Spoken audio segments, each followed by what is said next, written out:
BNP ছাড়া কোনো দল উন্নয়নের বিস্তারিত পরিকল্পনা জানাতে পারেনি বলেছেন তারেক রহমান। জামায়াত করছে ধর্মের নামে প্রতারণা অভিযোগ নেতাদের।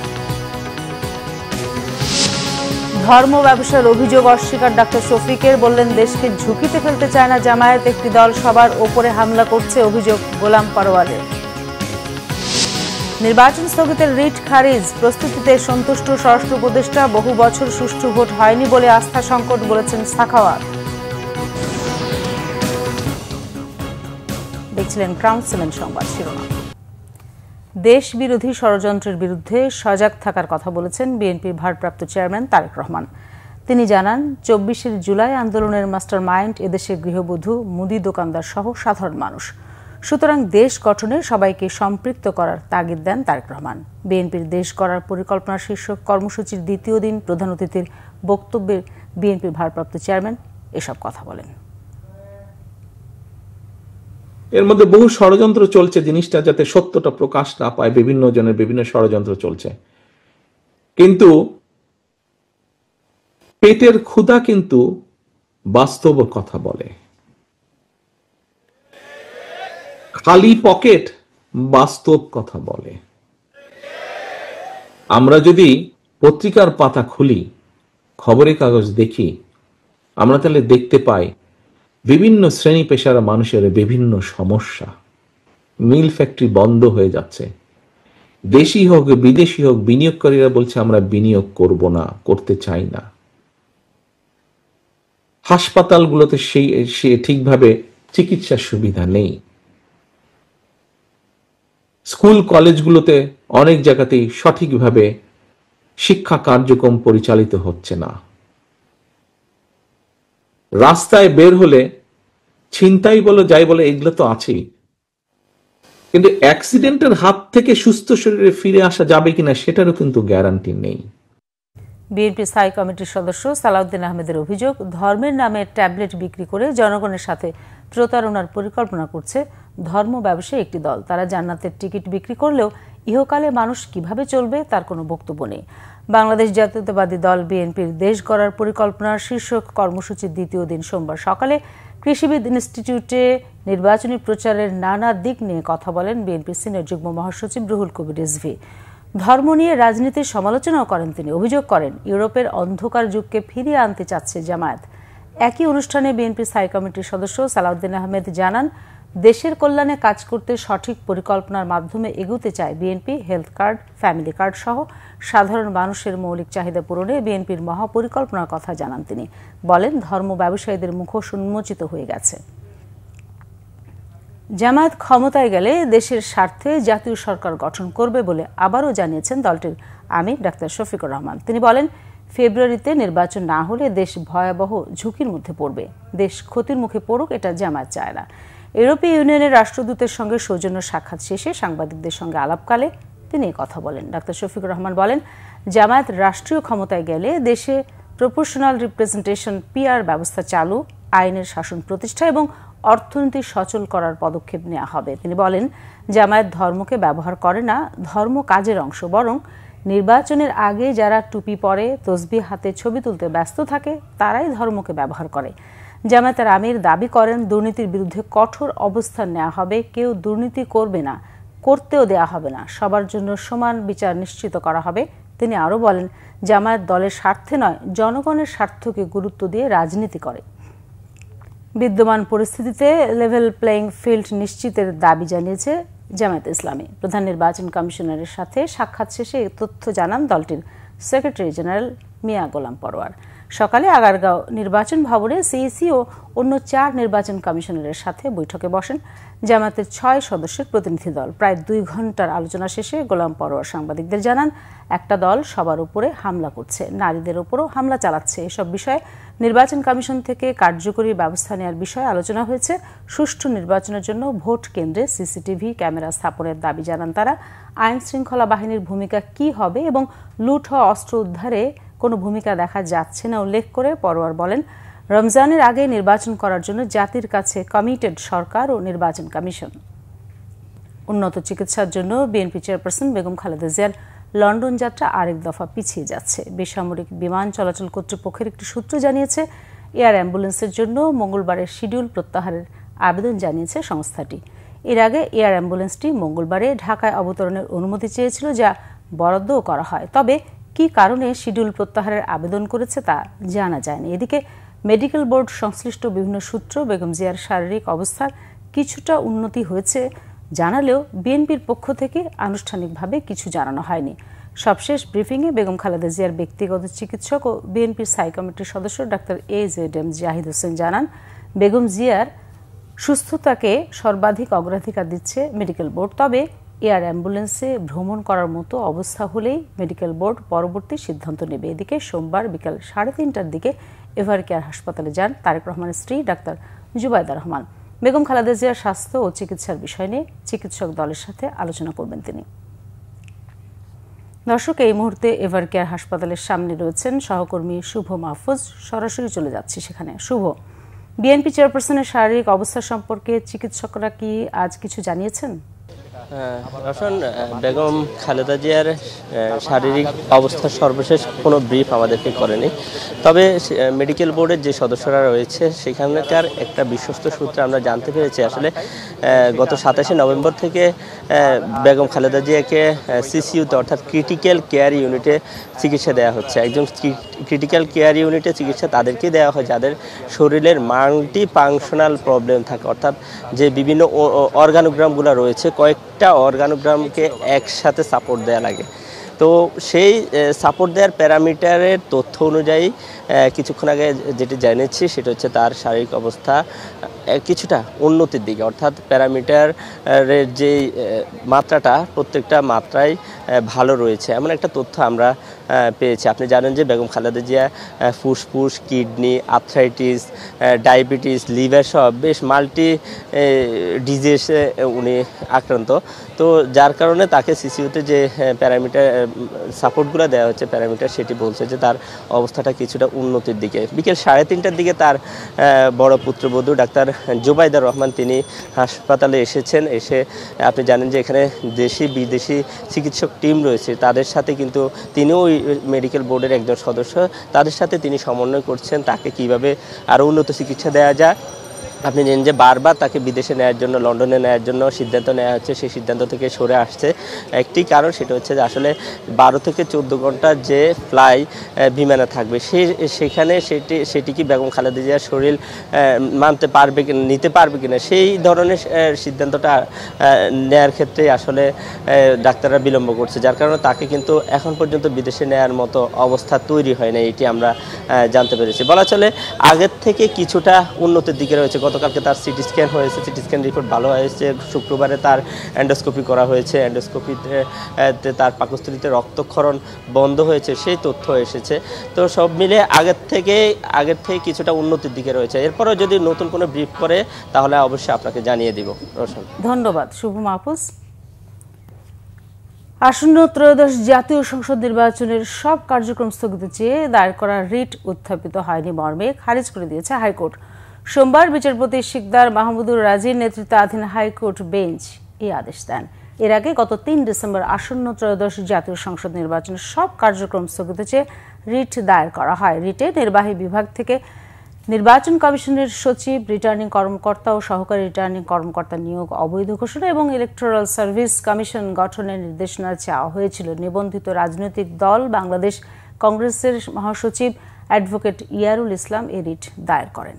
সুইচ টিপে হত্যা খুন বন্ধের কোনো ম্যাজিক নেই বলেছেন স্বরাষ্ট্র উপদেষ্টা মোহাম্মদ জাহাঙ্গীর আলম চৌধুরী। তবে ত্রয়োদশ জাতীয় সংসদ নির্বাচনের প্রস্তুতি খুব ভালো বলে দাবি তার। অন্যদিকে শ্রম উপদেষ্টা এম সাখাওয়াত হোসেন বলেছেন, অনেক বছর দেশে নির্বাচন না হয় জনগণের মধ্যে আস্থার সংকটের ব্যাপার রয়েছে। সচিবালয়ে আলাদা দুটি অনুষ্ঠানে সব কথা বলেন তারা।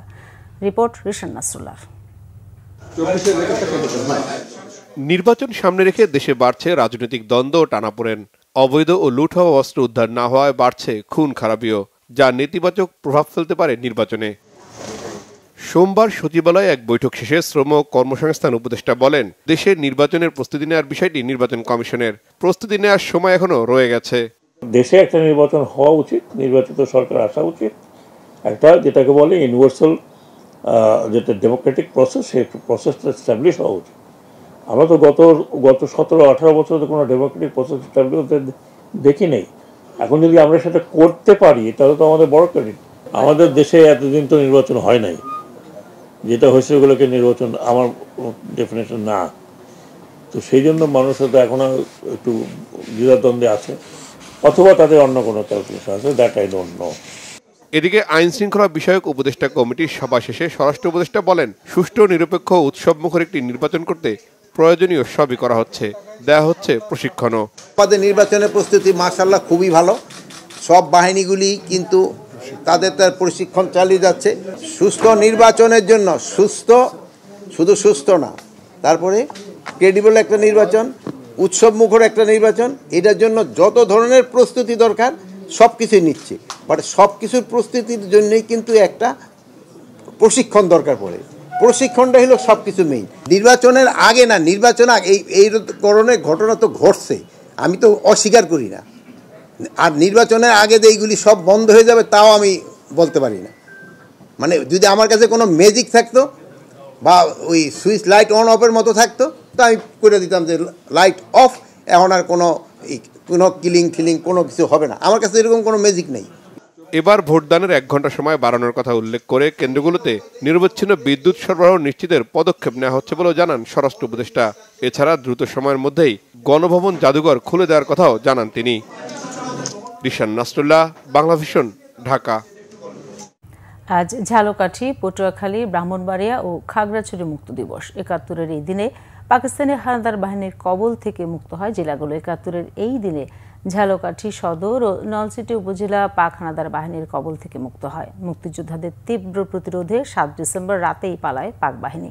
পটুয়াখালীতে হানাদার মুক্ত দিবস পালন উপলক্ষে আলোচনা সভা হয়েছে। সংগঠনের জেলা কার্যালয়ে এরা আয়োজন করে বাংলাদেশ মুক্তিযোদ্ধা সংসদ জেলা ইউনিট কমান্ড। এদিন পাক হানাদার মুক্ত হয় সীমান্তবর্তী ব্রাহ্মণবাড়িয়াও। ৭১-এর ৭ ডিসেম্বর রাতে পাকিস্তানি বাহিনী চতুর্মুখী আক্রমণের আশঙ্কায় রাতে ব্রাহ্মণবাড়িয়া ছেড়ে আশুগঞ্জের দিকে চলে যায়। ৮ ডিসেম্বর সকালে বিনা বাধায় মুক্তিবাহিনী এবং মিত্রবাহিনী শহরে প্রবেশ করে। নানা আয়োজনে হানাদার মুক্ত দিবস পালন হয়েছে খাগড়াছড়ির সীমান্ত শহর রামগড়ে। উপজেলা প্রশাসনের আয়োজনে পরিষদ হতে র্যালি শেষে বিজয় ভাস্কর্য প্রাঙ্গণে হয় আলোচনা সভা। এতে সভাপতিত্ব করেন উপজেলা নির্বাহী অফিসার গাজী শামীম। আজ ৮ ডিসেম্বর নরসিংদীর শিবপুর পাক হানাদার মুক্ত দিবস। ৭১ সালের ডিসেম্বরে তৎকালীন শিবপুর থানার পুটিয়ার যুদ্ধ ছিল পাক হানাদার বাহিনীর সাথে মুক্তিযোদ্ধাদের দুঃসাহসী সম্মুখ যুদ্ধ। এদিনে বেঙ্গল রেজিমেন্টের বীর সেনা মজনু মৃধার নেতৃত্বে পাক বাহিনীর পুটিয়া ক্যাম্পে চতুর্মুখী আক্রমণ চালায় মুক্তিযোদ্ধারা। গোলাগুলির এক পর্যায়ে তারা দখল করে নেয় পাক বাহিনীর ক্যাম্প। মুক্তিবাহিনীর কাছে পরাজয় মেনে সেদিন নরসিংদীর অভিমুখে পালিয়ে যায় হানাদার বাহিনী। নরসিংদী প্রতিনিধি লক্ষণ বর্মনের তথ্য ছবিতে ডেস্ক রিপোর্ট। তখনকার নারায়ণগঞ্জ মহকুমার শিবপুর ছিল রাজনৈতিক সচেতন এলাকা, মুক্তিযোদ্ধাদের এক গুরুত্বপূর্ণ ঘাঁটি। যুদ্ধের শুরু থেকে বাম দলের নেতা মুক্তিযোদ্ধা সংগঠক আব্দুল মান্নান ভূঁইয়ার নেতৃত্বে মুক্তিযোদ্ধারা শিবপুরে পাকবাহিনীকে প্রতিনিয়ত চাপে রাখে। ডিসেম্বরে যুদ্ধকালীন কমান্ডার বেঙ্গল রেজিমেন্টের বীর সেনা মজনু মৃধার নেতৃত্বে কয়েকটি সম্মুখ যুদ্ধ হয়। এদিনে মুক্তিযোদ্ধাদের একটি দল পাকবাহিনী পুটিয়া সংলগ্ন ক্যাম্পে চতুর্মুখী আক্রমণ চালায়, দখল করে নেয় পাকবাহিনীর ক্যাম্প। পুটিয়ার যুদ্ধে গুরুত্বপূর্ণ ভূমিকা রাখেন এফএফ বীর মুক্তিযোদ্ধা commander Sadequr Rahman.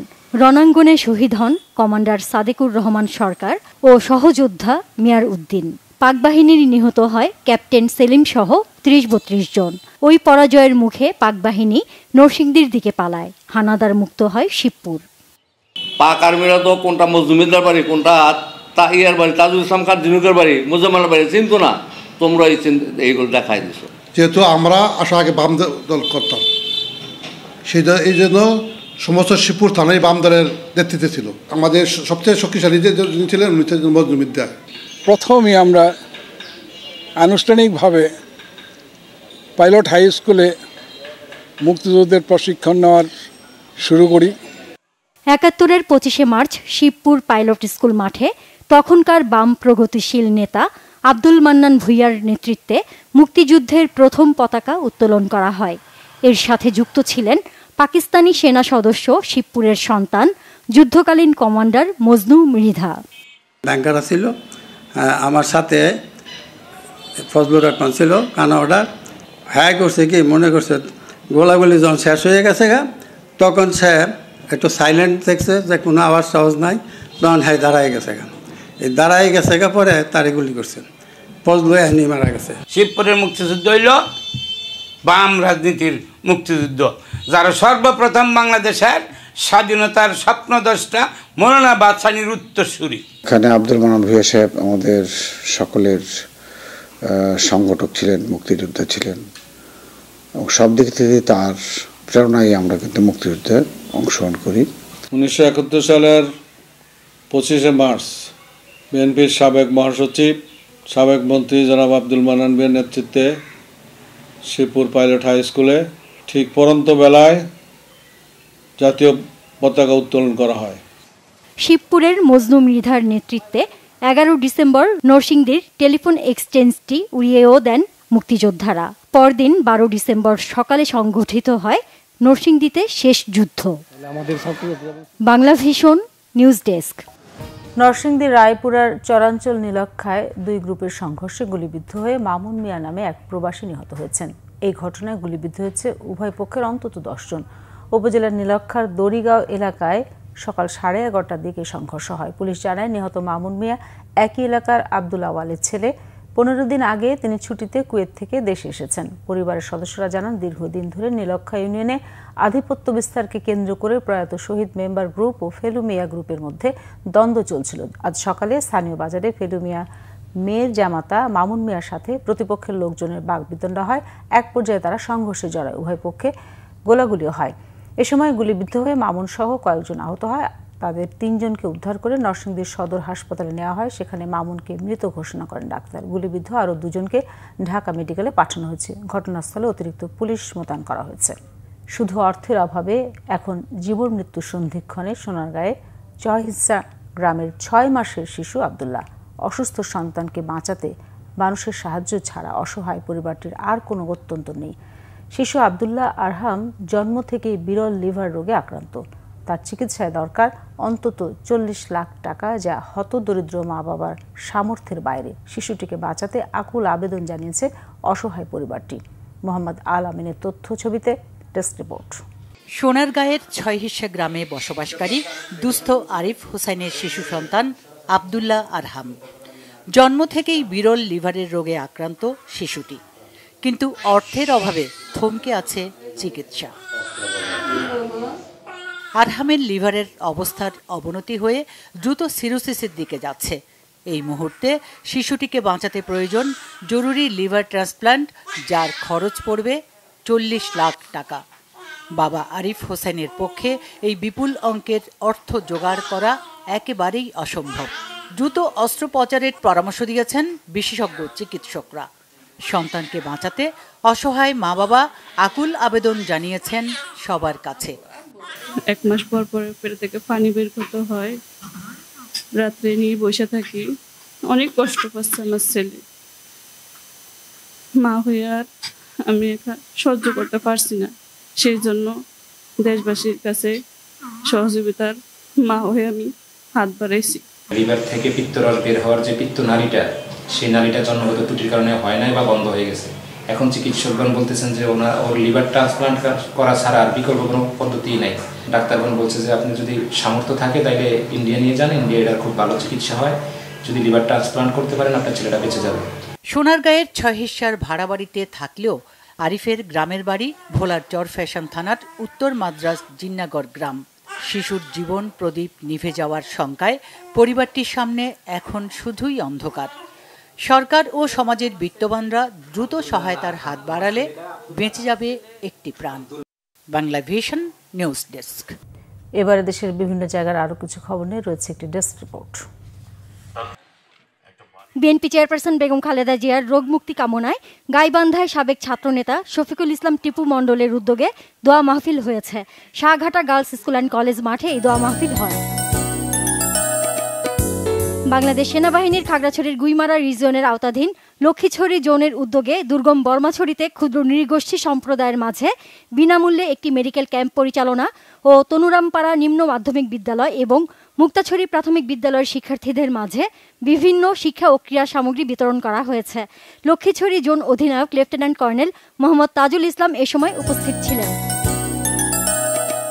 Level playing field নষ্ট করছে বিএনপির একটি অংশ মন্তব্য করেছেন এবি পার্টির সাধারণ সম্পাদক barrister Asaduzzaman Fuad. Barishal reporters unity কার্যালয়ে সাংবাদিকদের সাথে মতবিনিময়ে একথা বলেন তিনি। ফরিদপুর ৪ আসনে বিএনপি মনোনীত প্রার্থী ও কৃষক দলের সাধারণ সম্পাদক শহীদুল ইসলাম বাবুলের উদ্যোগে সদরপুরের ৪ রশিতে দিনব্যাপী ফ্রি মেডিকেল ক্যাম্প অনুষ্ঠিত হয়েছে। ঢাকা থেকে আসা ৩১ জন দক্ষ চিকিৎসকের সমন্বয়ে গঠিত মেডিকেল টিমের মাধ্যমে এতে দিনব্যাপী সহস্রাধিক রোগীকে চিকিৎসা সেবা এবং বিনামূল্যে প্রয়োজনীয় ওষুধ দেওয়া হয়।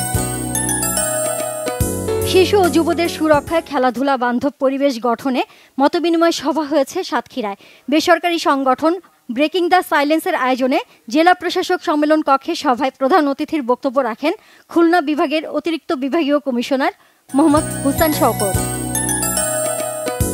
২০২০ সালের পূর্বে অনার্স স্তরে বৈধভাবে নিয়োগপ্রাপ্ত সকল শিক্ষকের অনার্স বিষয় অধিভুক্তির দাবিতে লাগাতার শান্তিপূর্ণ অবস্থান কর্মসূচি পালন করছে বাংলাদেশ অনার্স বিষয় অধিভুক্তি প্রত্যাশী শিক্ষক সংগঠন। গাজীপুরে জাতীয় বিশ্ববিদ্যালয়ের মূল ফটকের ভেতরে ভিসি ভবনের সামনে এই অবস্থান কর্মসূচি পালন হয়। সুশাসন প্রতিষ্ঠা ও স্থানীয় উন্নয়ন কার্যক্রম গতিশীল করতে ঝালকাঠির নলছিটি উপজেলার কর্মকর্তা ও বিভিন্ন পেশাজীবীদের সাথে মতবিনিময় সভা করেছেন জেলা প্রশাসক মোহাম্মদ মমিন উদ্দিন। উপজেলা পরিষদ মিলনায়তনে এই আয়োজন করে উপজেলা প্রশাসন। জয়পুরহাটে জুলাই গণহত্যার আসামিদের গ্রেফতারের দাবিতে বিক্ষোভ মিছিল করেছে জুলাই যোদ্ধা আন্দোলনের ছাত্ররা। এ সময় শহীদ মেহেদী হত্যার ৪৩ নম্বর আসামি রফিকুল ইসলাম রফিকের গ্রেফতারের দাবি জানানো হয়। মাগুরায় নবাগত পুলিশ সুপার হাবিবুর রহমানের সাথে স্থানীয় সাংবাদিকদের মতবিনিময় সভা হয়েছে। জেলা পুলিশ সুপার কার্যালয়ের সম্মেলন কক্ষে এতে জেলার প্রিন্ট ও ইলেকট্রনিক মিডিয়ার সাংবাদিকরা অংশ নেন। ১০ম গ্রেডে উন্নীতকরণ সহ ৫ দফা দাবিতে রাজশাহীতে স্মারকলিপি প্রদান ও মানববন্ধন কর্মসূচি পালন করেছে ইউনিয়ন পরিষদে কর্মরত প্রশাসনিক কর্মকর্তারা। বিভাগীয় কমিশনার কার্যালয়ে স্মারকলিপি প্রদান শেষে মানববন্ধন করেন তারা। রাঙামাটি টেলিভিশন জার্নালিস্ট অ্যাসোসিয়েশনের আত্মপ্রকাশ করা হয়েছে। বনরূপার একটি রেস্তোরাঁয় জেলায় কর্মরত সকল টেলিভিশন সাংবাদিকদের উপস্থিতিতে এই সংগঠনের কার্যনির্বাহী কমিটি গঠন করা হয়। সিলেটের নতুন পুলিশ সুপার কাজী আক্তারুল আলম আইন শৃঙ্খলা উন্নয়ন, মাদক ও চোরাচালান নির্মূল এবং প্রবাসীদের নানান সমস্যার দ্রুত সমাধানে কাজ করার প্রত্যয় ব্যক্ত করেছেন। পুলিশ সুপার কার্যালয়ে সাংবাদিকদের সাথে মতবিনিময় সভায় তিনি এসব কথা বলেন। তারুণ্য নির্ভর বাংলাদেশ গঠনে তারুণ্য উৎসব হয়েছে কক্সবাজার সিটি কলেজে। কলেজ ক্যাম্পাসে গভর্নিং বডির সভাপতি অধ্যাপক জসিমউদ্দিনের সভাপতিত্বে এতে বক্তব্য রাখেন অধ্যক্ষ আক্তার উদ্দিন চৌধুরী, আইএসআইসি ব্যাংকের ব্যবস্থাপক মোশাররফ হোসেন। দিনব্যাপী আয়োজনে সিটি কলেজের শত শত শিক্ষার্থী অংশ নেন। Nazneen Akter, Bangla vision news desk. দর্শক, এই ছিল এখনকার মতো। পরের সংবাদ সন্ধ্যা 7:30টায় দেখার আমন্ত্রণ রইল। ধন্যবাদ সবাইকে এতক্ষণ সাথে থাকার জন্য।